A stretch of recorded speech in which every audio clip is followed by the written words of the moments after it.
नमस्कार, आप देख रहे हैं देश न्यूज। मैं हूं आपके साथ सूरज पाठक। हम आप बात करने जा रहे हैं लोकतंत्र के महापर्व के पहले चरण के मतदान पर, जहां सत्ता का संग्राम छिड़ा हुआ। सत्ता के संग्राम में आज हम बात करने वाले हैं कि लोकसभा के पहले चरण में 21 राज्यों की और केंद्र शासित प्रदेशों की 102 सीटों पर मतदान जारी है। सीटों के हिसाब से ये सबसे बड़ा चरण है और आपको बता दें कि प्रधानमंत्री नरेंद्र मोदी ने और अन्य नेताओं ने मतदान की अपील की है कि आम जनता मतदान ज़्यादा से ज़्यादा करें। वहीं आपको बताना चाहेंगे कुल 7 चरणों में मतदान होना है। 21 राज्यों की 102 सीटों पर मतदान जारी है। सीटों के हिसाब से सबसे बड़ा चरण माना जा रहा है। 543 सीटों में से 102 सीटों पर मतदान आज हो रहा है और 1 जून को अंतिम चरण का मतदान होगा। 4 जून को सभी सीटों के नतीजे आएंगे। अरुणाचल प्रदेश की 2 सीटों पर मतदान है। असम की 14 में से 5 सीटों पर मतदान हो रहा है। बिहार की 40 में से 4 सीटों पर मतदान है। छत्तीसगढ़ की 11 में से 1 सीट बस्तर लोकसभा सीट पर मतदान हो रहा है। मध्य प्रदेश की 29 में से 6 सीटों पर मतदान है। महाराष्ट्र की 48 में से 5 सीटों पर मतदान जारी है। मणिपुर की 2 सीटों पर मतदान है। मेघालय की 2 सीटों पर मतदान है। मिजोरम की 1 सीट पर, नागालैंड की 1 सीट पर, राजस्थान की 25 में से 12 सीटों पर मतदान जारी है। सिक्किम की 1 सीट पर मतदान है। तमिलनाडु की सभी 39 सीटों पर मतदान हो रहा है और त्रिपुरा की 2 में से 1 सीट पर मतदान है। हम बात करेंगे हमारे साथ मध्य प्रदेश से तमाम हमारे स्थानीय स्तर पर संवाददाता जुड़े हुए हैं, मेहमान हमारे साथ जुड़े हुए हैं। आपका परिचय कराते हैं कि सबसे पहले हम बात करेंगे कि हमारे साथ हैं छिंदवाड़ा लोकसभा सीट से छिंदवाड़ा के संवाददाता संतोष कुमार जी और मंडला से जयप्रकाश सोनी जी हमारे साथ हैं और जबलपुर से वीरेंद्र बुशेल जी हमारे साथ हैं और सिंगरौली से नीरज कुमार जी हमारे साथ हैं। साथ ही अनिल भारद्वाज जी हमारे साथ हैं और उपेंद्र शर्मा जी हमारे साथ हैं। आप सभी का स्वागत करते हुए सबसे पहले बात करना चाहूँगा सिंगरौली चलते हैं, जहाँ सीधी विधानसभा क्षेत्र के अंतर्गत सिंगरौली जिला आता है। नीरज, क्या स्थिति है वहाँ पर और मतदान को लेकर के क्या कुछ जनता में रुझान देखा जा रहा है?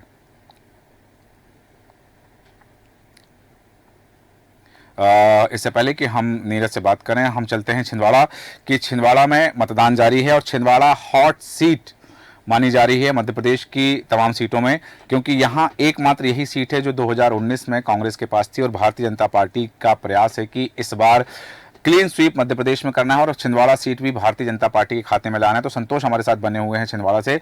संतोष कुमार, जिस तरह से देखा जा रहा है कि ये हॉट सीट है, तमाम भारतीय जनता पार्टी के बड़े नेताओं का वहां डेरा रहा है। 10 दिन और 2 रातें मध्य प्रदेश के मुख्यमंत्री ने वहां बिताई हैं। कांग्रेस के भी वहां पर कवायद चल रही थी। पूर्व मुख्यमंत्री कमलनाथ सिमट के रह गए थे, पूरे प्रदेश में नहीं जा पाए हैं। क्या कुछ स्थिति है मतदान को लेकर के, जनता में क्या रुझान सामने आ रहा है? बहुत अच्छा है। ऊपर यहाँ का मतदान अभी तक 40% से ऊपर हो चुका है।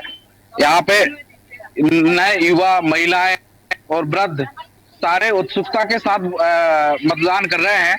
हम आपको बता देना चाहते हैं कि अभी थोड़ी देर पहले प्रिया नाथ और नकुल नाथ बूथों में जा रहे थे। हमने उनसे चर्चा करने की कोशिश की गई, परंतु उन्होंने कुछ बोलने से इनकार कर दिया, दोनों पति पत्नी ने। मैं आपको बता देना चाहता हूँ कि आज जेपी नड्डा जी आए, अमित शाह जी 2 दिन से डेरा डाले रहे।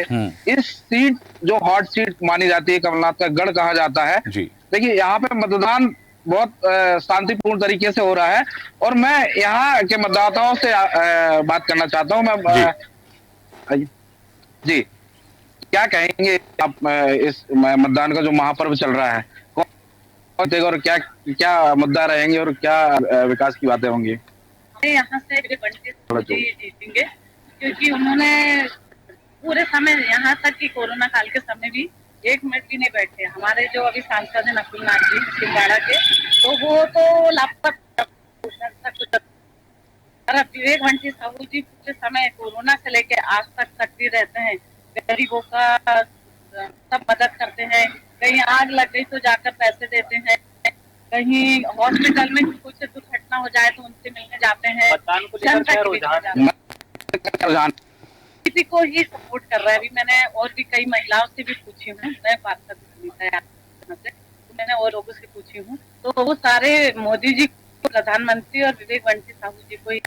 देखिए, हमारे साथ यहाँ के और बुजुर्ग भी हैं जो अभी वोटिंग करके आ रहे हैं। हम उससे भी चर्चा करेंगे कि क्या रुझान है छिंदवाड़ा के और इस बार छिंदवाड़ा में क्या सोच है लोगों की। यहाँ से बीजेपी विवेक बंटी साहू प्रचंड मतों से जीतने वाले हैं और नरेंद्र मोदी जी 400 पार जो है उनका वो लक्ष्य पूरा हो। और ये यहाँ से सांसद विवेक बंटी साहू प्रचंड मतों से जीतने वाले हैं। देखिए यहाँ कहीं ना कहीं सर जो नेता आए हैं बाहर से, जो गृह संतोष, हम ये जानना चाहेंगे कि जिस तरह से बात हुई थी कि छिंदवाड़ा में हमने बहुत सारे समीकरण देखे हैं, सियासी उठापटक देखी है, तो अभी हाल ही में एक शिकायत वहां पर की गई थी भारतीय जनता पार्टी के प्रत्याशी के द्वारा कि वहां उस शिकायत में दर्ज किया था और उस शिकायत को लेकर के नीलेश उइके के घर पुलिस गई थी, यहां तक कि पूर्व मुख्यमंत्री कमलनाथ के घर भी पुलिस गई थी और उनके पीए से पूछताछ करने की कोशिश की, तो उसका कितना असर देखा जा रहा है छिंदवाड़ा लोकसभा सीट पर?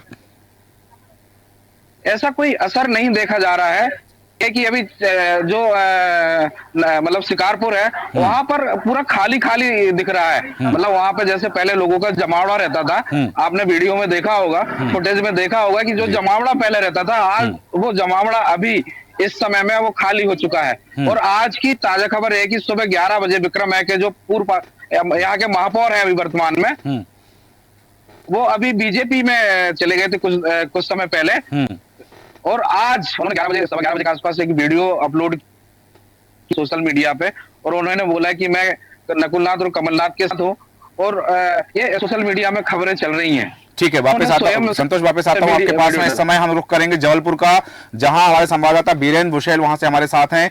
क्या स्थिति है वहां पर मतदान को लेकर के? जनता में क्या रुझान समझ में आ रहा है? कितने क्या जनता आगे बढ़ चढ़ के आ रही है, या फिर राजनीतिक दलों के कार्यकर्ताओं को क्योंकि उनके घर घर जाके निकालना पड़ रहा है? और दूसरी बात है कि चुनाव आयोग के द्वारा जो जन जागरूकता अभियान चलाया गया था, उसका कितना असर देखा जा रहा है मतदाताओं में? बीरेंद्र जी, मैं बताना चाहूंगा कि मतदाताओं में बहुत ही अच्छा रुझान देखा जा रहा है, क्योंकि जहां बढ़ चढ़कर सभी लोग यहाँ मतदान केंद्रों में आकर चुनाव में अपना पार्टिसिपेट कर रहे हैं। वहीं मैं अभी आपको बताऊं, पनागर में भी एक ऐसी घटना घटित हुई जिसमें कि चेयरमैन जो वीएफजे के हैं, उन्होंने अपनी वीडियो फोटो खींचकर वायरल कर दी, जिस पर कलेक्टर ने प्राथमिकता से उस पर कार्रवाई करी और उन्हें तत्काल से उन्हें अलग किया है। जी, और मैं आपको बता दूं कि कुछ लोग यहाँ तो आए हैं चुनाव वोट डालने के लिए, उनसे भी हम बात कर लेते हैं। जी भाई, तो कैसा लग रहा है लोग यहाँ पर?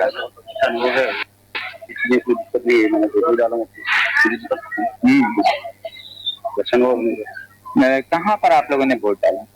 3 नंबर कमरा।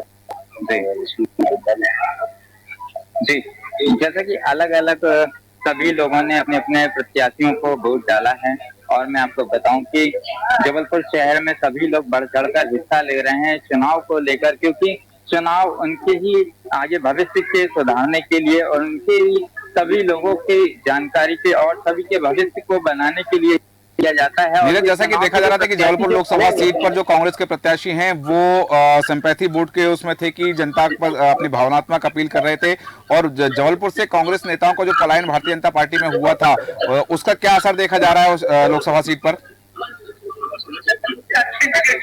देखिए, इसमें ये तो एक सोचनीय विषय होगा, क्योंकि देखा जा रहा था कि लोकसभा में ये कांग्रेस के जितने भी प्रत्याशी थे वो खुद वोट मांगने के लिए खड़े हो रहे थे, सभी जगह जा जाकर वोट मांग रहे थे, लोगों से मांग रहे थे, चिल्लर मांग रहे थे कि हमें वोट दें, और एक अलग ही प्रदर्शन करते हुए नजर आ रहे थे। ठीक है, तमाम जानकारी के लिए बहुत धन्यवाद। नीरज कुमार हमारे साथ बने हुए थे, और साथ ही बीरेंद्र बुशेल हमारे साथ थे जबलपुर से। जैसा कि उन्होंने बताया कि वहां मतदाताओं में रुझान देखा जा रहा है और मतदाता आ रहे हैं वहां वोट डालने के लिए, अपने मताधिकार का प्रयोग करने के लिए आ रहे हैं वहां पर। यहाँ मैं आना चाहूंगा अनिल भारद्वाज जी के पास में। अनिल भारद्वाज जी, बहुत स्वागत है आपका देश न्यूज में। और जैसा से हम देख रहे हैं कि मतदान को लेकर तमाम चीजें सामने आ रही हैं। 102 सीटों पर मतदान है, मध्य प्रदेश की 6 सीटों पर मतदान है। सबसे पहले इस चुनाव में क्या खास बात है जो इस चुनाव को पिछले दूसरे चुनावों से अलग बनाती है? निश्चित तौर पे सूरज जी, मैं आपको बताना चाहूंगा, पहले तो मैं आपके चैनल के माध्यम से जो प्रथम चरण का जो मतदान है जी, तो मतदाताओं से मैं अपील करूंगा अधिक से अधिक अपने मताधिकार का प्रयोग करें और देश के लोकतंत्र में अपनी भागीदारी का समर्थन करें। जी, तो सूरज जी, मैं बताना चाहूंगा कि अन्य चुनाव और इस चुनाव में एक बहुत बड़ा अंतर है। भारतीय जनता पार्टी ने जिस तरह से देश को चलाया जी, जिसमें युवा परेशान रहा, उन्होंने रोजगार की बात कही थी तो रोजगार दे नहीं पाए, 1 साल में 2 करोड़ रोजगार की बात कही थी जी, लेकिन उन्होंने 2 करोड़ तो नहीं दे पाए, अभी तक 10 साल के अंतराल में भी 2 करोड़ रोजगार नहीं दे पाए, 1 साल की तो छोड़ दीजिए। तो निश्चित तौर पे जो फर्स्ट टाइम वोटर है, एक तो, और दूसरा जो है, जो युवा है, जो परेशान है लंबे समय से, वो उसने बहुत सोच समझ के इस बार मतदान किया। उन्होंने कहा कि जो देश के वास्तविक मुद्दे हैं, चाहे वो महंगाई हो, चाहे वो बेरोजगारी हो, क्योंकि युवाओं का भविष्य निश्चित तौर पे उन्हें अंधेरा दिखाई दे रहा है, उन्हें अपना भविष्य चौपट नजर आ रहा है भारतीय जनता पार्टी के कार्यकाल में। तो निश्चित तौर पे इसको ध्यान में रखते हुए उन्होंने मतदान किया। अब की बार पूरे देश में एक अवेयरनेस आई है चुनाव को लेकर कि वास्तविक मुद्दे क्या है देश के, और जो मुद्दों से भटकाने की राजनीति कौन करता है और देश के वास्तविक मुद्दों पर राजनीति कौन करता है। तो इस विचारधारा को ध्यान में रखते हुए कहीं ना कहीं अब की बार मतदान हो रहा है, और निश्चित तौर पे ये मतदान जो अब की बार जो हो रहा है और आगे भी जो चरणों में मतदान होगा जी, तो मुझे पूरी उम्मीद है कि देश में अब की बार अप्रत्याशित परिणाम देखने को आपको मिले। ठीक है, वापस आता हूं अनिल जी आपके पास में। इस समय मंडला से हमारे साथ जयप्रकाश सोनी जी हैं। क्या स्थिति है, क्योंकि वहां देखा जा रहा था कि मध्य प्रदेश में सबसे ज्यादा चर्चा जो थी मंडला सीट की थी कि वहां फग्गन सिंह कुलस्ते ओमकार सिंह मरकाम के बीच जो टक्कर चल रही थी, कि उसको देखते हुए मतदाताओं में क्या रुझान सामने आ रहा है। जयप्रकाश सोनी जी।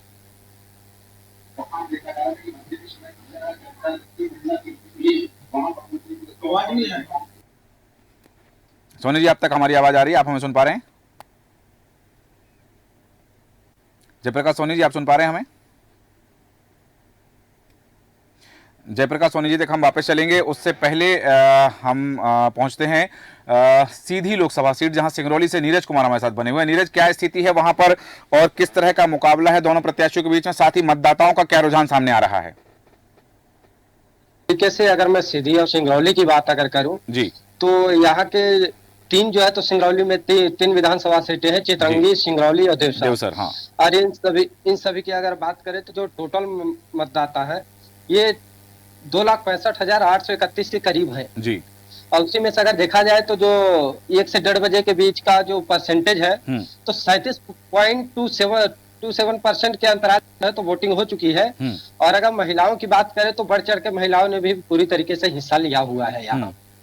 क्योंकि नीरज, ये एक ऐसा अंचल माना जाता है जिसे जो विंध्य का क्षेत्र भी कहा जाता है, तो यहाँ पर आपने कहा कि महिलाओं ने मतदान में बढ़ चढ़कर हिस्सा लिया है, क्योंकि यहाँ की राजनीति हमने देखा है जातिवाद की राजनीति का बहुत असर होता है इस क्षेत्र में। आपको क्या लगता है कि प्रत्याशियों का जो है जातिवाद का असर है, प्रधानमंत्री नरेंद्र मोदी का असर है, या फिर जैसा आपने बताया कि महिलाओं ने बढ़ चढ़कर हिस्सा लिया, तो उसकी क्या खास वजह सामने आई है? तरीके से अगर लोगों में चर्चाएं बनी हुई है कि लगातार जो सरकार की योजनाओं का लाभ है वो लगातार महिलाएं जो ली हुई हैं, जिस वजह से उनके जो ख्वाहिश है तो एक ही ओर बढ़ती जा रही है। इस कारण से महिलाओं ने बढ़ चढ़ के इस तीन चीजों में हिस्सा लिया। और अगर बात करें तो ये विंध्य क्षेत्र का ऐसा क्षेत्र है जी, क्या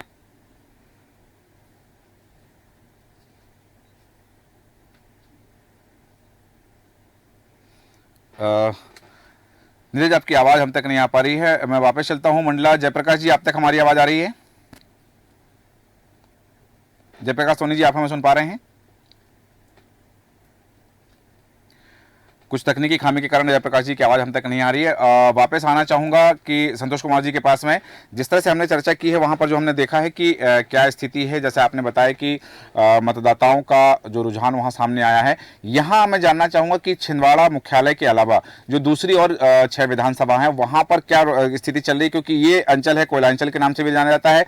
यहाँ एक बहुत बड़ा वर्ग है जो सुदूर अंचल में निवास करता है, मजदूर वर्ग भी है यहाँ पर, और चूंकि यहाँ पर कुछ दूसरे वर्ग के जो लोग रहते हैं वो मजदूरी पर निर्भर करते हैं, तो उनका जो मतदान प्रतिशत है उन क्षेत्रों में क्या स्थिति है कि वहां लोग आ रहे हैं, या फिर चूंकि मौसम का भी अभी तकाजा है तो क्या मतदान का प्रतिशत देर सेकंड हाफ में बढ़ने की उम्मीद है यहाँ पर?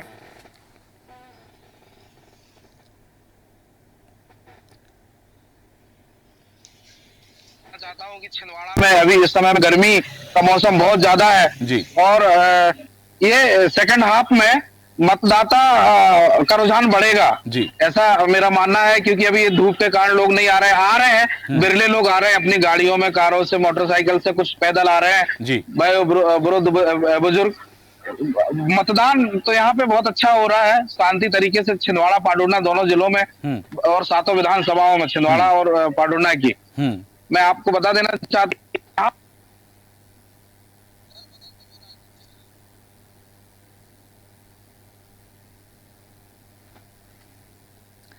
ठीक है, संतोष कुमार वापस आता हूं आपके पास में, लेकिन इस समय अनिल भारद्वाज जी मैं आपसे जानना चाहूंगा कि वो मुद्दे क्या जो जनता जानना चाहती थी, क्या वास्तव में जो जनता की अपेक्षा थी, क्योंकि यदि बात हुई यहाँ पर चुनाव में इलेक्टोरल बॉन्ड की बात हुई, फिर बात हुई विदेश नीति की बात होने लगी यहाँ पर, इस चुनाव में 2024 के इस लोकसभा चुनाव में क्या वास्तव में जनता के मुद्दों की बात हो पाई है? क्योंकि सत्ता पक्ष जिस तरह से बातें जनता के सामने रख पा रहा था, क्या विपक्ष अपनी बात रखने में, क्योंकि आप न्याय पत्र लेकर के आए, तो क्या जनता को, आपको विश्वास है कि जनता को कितना भरोसा दिला पाए अपने न्याय पत्र पर आप? देखिए, निश्चित तौर पर मैं आपको बताना चाहूंगा कि कांग्रेस ने हमेशा देश के वास्तविक मुद्दों पर राजनीति की है।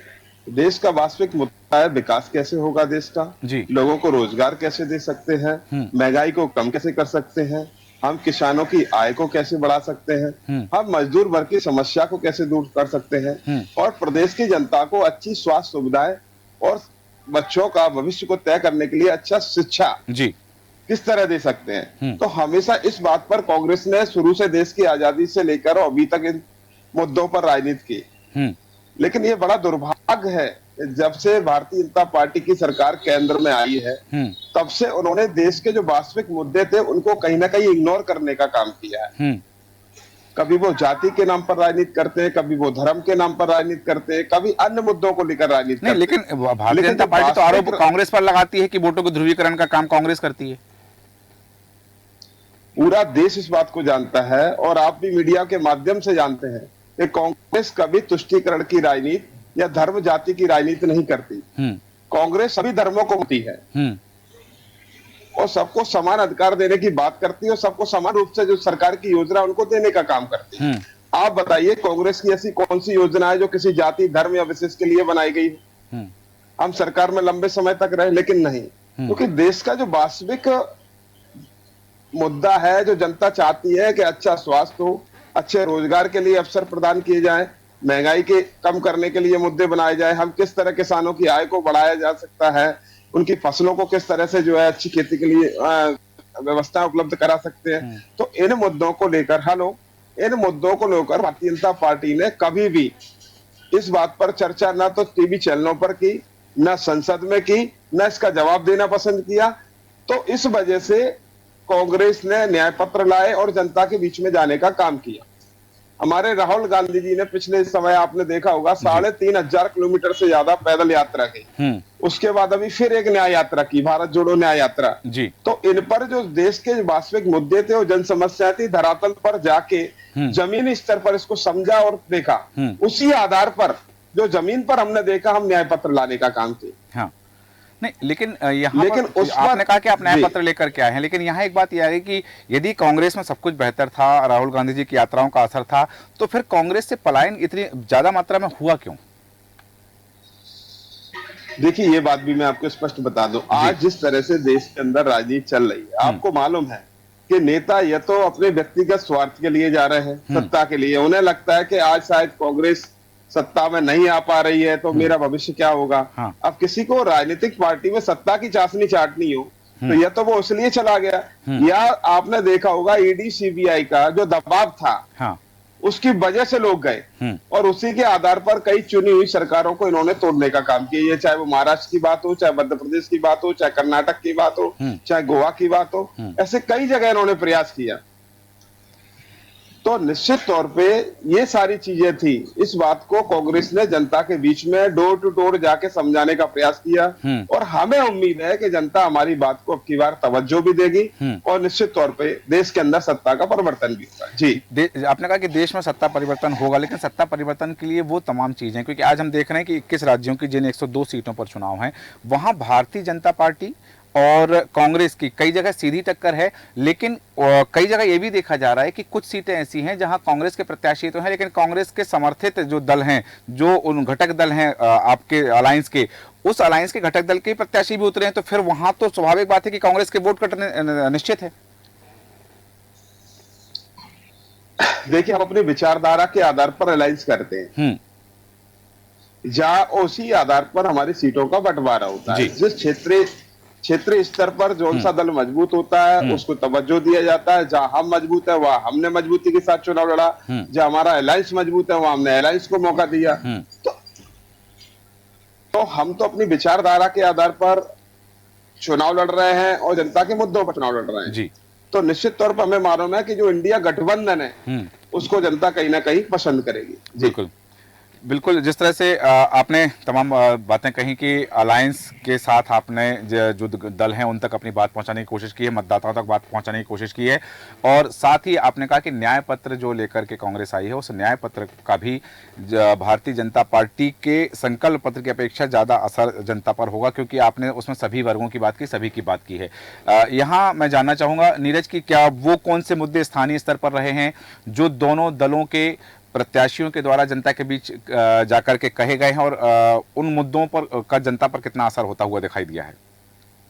देखिए, अगर मैं जिला सिंगरौली की बात करूं जी, तो यहाँ के तमाम मुद्दे रहे, जैसे रोजगार के मुद्दे रहे, विस्थापन के मुद्दे रहे, और फिर लोगों के अन्य तमाम समस्याओं के मुद्दे रहे, जिनको जनप्रतिनिधियों ने लेकर के उनके सामने गए और कहा कि हम आपकी समस्याओं को जो है तो पूरा करेंगे।